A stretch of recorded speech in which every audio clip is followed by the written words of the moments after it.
এমবিস kitchen থেকে আপনাদের সবাইকে স্বাগতম জানাইছি। আজকে আপনাদেরকে তৈরি করে দেখাবো আমের আচার রেসিপি। আসুন দেখে নেই কীভাবে বানাতে হয়। 2 কেজি পরিমাণে আমি আম কেটে নিয়ে নিয়েছি। এরকম আম আমি কেটে নিয়ে নিয়েছি। অল্প আঠি হয়েছে, এরকম শক্ত আমগুলো এরকম টুকরা করে নিয়ে নিয়েছি। 200 গ্রাম লবণ দিয়ে দিব আমি। কেজিতে 100 গ্রাম লবণ দিতে হয়। 2 কেজি আচারের মধ্যে আমি 200 গ্রাম লবণ দিয়ে দিচ্ছি। এরকম ঝাঁকিয়ে নিব। এরকম ঝাঁকিয়ে মিশিয়ে নিয়ে নিছি। এখন আমি ঢাকনা দিয়ে ঢেকে রাখবো সারা রাত্রের জন্যে, 15-20 ঘন্টার জন্য এরকম করে রেখে দিব। আমগুলো ভালো করে আমি পরিষ্কার করে ধুয়ে তার পিছনে আমি টুকরা করে নিয়ে নিচ্ছি। 20 ঘন্টা পরে আসছি। দেখুন আমার আমগুলো কালারগুলো চেঞ্জ হয়ে গেছে। এর দেখুন কত পানি জমে আছে। আমি সারা রাত্রের জন্য রেখে দিছিলাম। এখন আমি চালনের মধ্যে ঢেলে নিব আমগুলো। একটি চালনের মধ্যে আমি আমগুলো ঝরিয়ে নিয়েছি। দেখুন কত পানি, আমের থেকে যত পানি আসিল সব বাইর হয়ে গেছে। এখন আমি ফুটন্ত গরম পানি ঢেলে দিব। সারা রাত রাখার জন্যে আমের পানিটা গন্ধ হয়েছে। ফুটন্ত গরম পানি দিয়ে আমি ভালো করে ধুয়ে নিয়ে এসেছি। আপনারাও এইভাবে ধুয়ে নেবেন ফুটন্ত পানি দিয়ে। এখন বীজাণু মুক্ত হয়ে গেল, আমের গন্ধটা বের হয়ে গেল। এখন আমি এইভাবে চালনের মধ্যে ছড়িয়ে দিচ্ছি। 5-6 ঘন্টা রোদে শুকিয়ে নেব আচারটা। আমার আমগুলো শুকানো হয়ে গেছে। দেখুন 4 ঘন্টার সময় কারা রোদ্রে শুকিয়ে নিয়ে নিচ্ছি। আমগুলো 2টা ভাগে ভাগ করে নিয়ে নিচ্ছি। 1 কেজি পরিমাণে একটাই আছে। 1 কেজি পরিমাণে আমি মশলা দিয়ে দিব। মরিচের গুঁড়া দিয়ে দিছি 1 চা চামচ, হলুদ গুঁড়া দিয়ে দিছি 1 চা চামচ, পাঁচফোড়ন গুঁড়া দিয়ে দিছি 1 চা চামচ, 2 চা চামচ বগা সরিষার গুঁড়া দিয়ে দিছি, 2 চা চামচ বিট লবণ দিয়ে দিয়েছি। এখন আমি একটি প্যানে 1/2 লিটার সরিষার তেল গরম করে নিয়ে নিয়েছি। এখন আধাখানি সরিষার তেল এর মধ্যে দিয়ে দিব।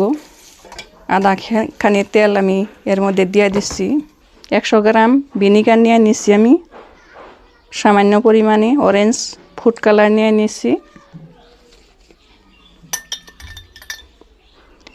এখন ভিনিগারটা দিয়ে দিব। 1 কেজিতে 100 গ্রাম পরিমাণে দিতে হয়। 1 কেজি আমার আচারের টুকরা আছে। এখন আমি ভালোভাবে মিশিয়ে নেব। আচারটা আমার মিশানো হয়ে গেছে। একটা সাইডে রেখে দিব আমি। 2 ধরনের আচার তৈরি করে দেখাবো আপনাদের। আরও 1 ভাগ আচার দিয়ে দিছি এই প্যানের মধ্যে। আমটা ভালোভাবে ভেজে নেব। এখন আমার আমের টুকরোগুলো ভাজা হয়ে গেছে, নরম হয়ে গেছে। এখন আমি গ্যাসটা অফ করে দিচ্ছি।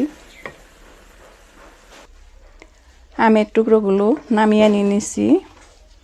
1 চা চামচ মরিচের গুঁড়া দিয়ে দিচ্ছি, 1 চা চামচ হলুদ গুঁড়া দিয়ে দিচ্ছি, 1 চা চামচ জিরা গুঁড়া দিয়ে দিচ্ছি, 1 চা চামচ পাঁচফোড়নের গুঁড়া দিয়ে দিচ্ছি, 2 চা চামচ বগা সরিষার গুঁড়া দিয়ে দিচ্ছি, 2 চা চামচ বিট লবণ দিয়ে দিচ্ছি। এখন সবগুলো উপকরণ আমি মিশিয়ে নেব। এই আচারটা আপনি বানাইলে সঙ্গে সঙ্গে খেতে পারবেন। নরম হয়েছে, আজকেই খেতে পারবেন। 100 গ্রাম ভিনিগারের সাথে সামান্য পরিমাণ অরেঞ্জ ফুড কালার দিয়ে দিচ্ছি। সুন্দর একটা কালার আসার জন্যে কালারটা দিয়ে দিচ্ছি আমি। ভিনিগার দিলে আচারটা ভালো থাকবে, নষ্ট হবে না। সোডিয়াম বেনজোয়েটটা দেওয়ার ফলে আচারটা সংরক্ষণ করে রাখবে। সোডিয়াম বেনজোয়েটে বিট লবণটা দিয়ে দিছি, টেস্টটা অনেক করে গুণে বেড়ে যাবে বিট লবণ দিলে।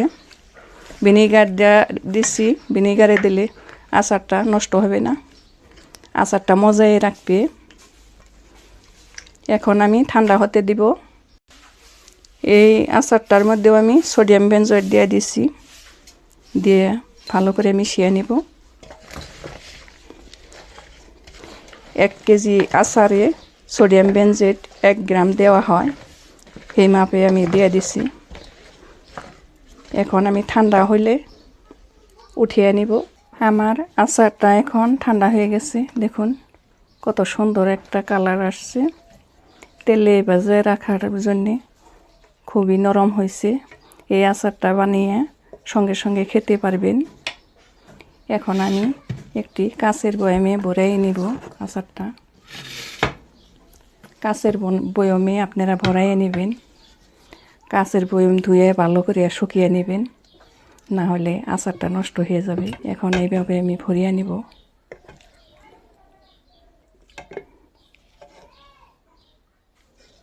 এই আচারটা আপনারা 1 বছর পর্যন্ত সংরক্ষণ করে খেতে পারবেন। রোদ্রে দেওয়ার কোনো দরকার হবে না, এমনি এই বয়মে ভালো থাকবে।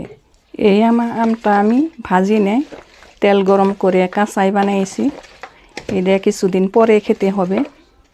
ভিনেগার দেওয়ার জন্যে এই আচারটা মজে যাবে, কিছুদিন পরে নরম হয়ে যাবে, তখন খেতে হবে। এখন আমি কাঁচের বয়মে উঠিয়ে নিয়েছি। আমার 2 রকমের আচার ভরানো হয়ে গেছে। এই আচারটা আমি তেলে ভাজি নেই, অল্প শক্ত আছে, পরে নরম হয়ে যাবে। এই আচারটা আমি তেলে ভেজেছি, এটা খুবই নরম হয়েছে, এখনই খেতে পারবেন। এটা কিছুদিন পরে খেতে হবে। আমি 2 রকম আচারের রেসিপি আপনাদের সাথে শেয়ার করলাম। কোনটি আচার বেশি ভালো লাগছে অবশ্যই কমেন্ট করে জানাবেন। এরকম সহজ রেসিপি পেতে আমার চ্যানেলটা সাবস্ক্রাইব করুন, লাইক করুন, কমেন্ট করুন, বন্ধুবান্ধব সবার সাথে শেয়ার করুন। ভিডিওটা দেখার জন্য ধন্যবাদ।